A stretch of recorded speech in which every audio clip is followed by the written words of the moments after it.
At 5:01 p.m. Friday, City Council President Todd Gloria takes over as San Diego's new mayor, just as disgraced Mayor Bob Filner's resignation becomes official. Gloria is here to talk about his new job duties and whether he wants the position to be permanent. Todd, welcome to the program. Thank you. So people on the inside at City Hall say it's been a grueling 6 weeks. Is that because city business ground to a halt, or is it simply because of the uncertainty of leadership? I think it's both. There certainly is now a sense of relief. I think that this is now going to be put behind us. But it was very difficult, I think, for our 10,000 city employees to open the paper every day and see something written, for any of our citizens to watch late night news and just the shame that was really brought to the city.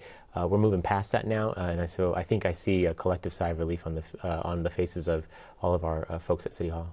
How do you, as interim mayor, plan to help pick up the pieces and get the city back on track? Well, I hope to start by projecting some calm and hoping that folks can begin to heal. And then we start cleaning things up. And that starts with a department review, top to down, every department. I've asked our interim chief operating officer, Walt Eckert, to do that. We'll start releasing the things that have been held up and bottled up in the mayor's office, public information requests and other things. And we'll get moving back to the initiatives that are going to make our city great. Things like our new central library that opens in September, Coastal Commission consideration of our convention center expansion in October. There are big issues that are coming up in front of us in the next few months, and we're going to be aggressively pursuing all of them. So what powers do you have as an interim mayor, and what powers do you lack that an elected mayor has? It's easier to enumerate what I don't have, and that would be the veto. Mayor obviously can veto council actions. I won't have that opportunity, although I still will be a member of the city council and able to vote on matters. And you know, there's sort of limitations on very long-term projects or initiatives, but I think that we can work collaboratively with the city council and the city attorney's office to make sure that things that need to be done will get done. Do you plan to run for mayor? You know, I haven't made that decision yet. I've really been focused on trying to solve this crisis. You saw me work with Jan Goldsmith and Kevin Faulkner to resolve this issue with the mayor. I'm now focused on the transition to the interim mayor's office, and I think once I feel comfortable in that, we'll make a decision about whether or not to pursue this permanently.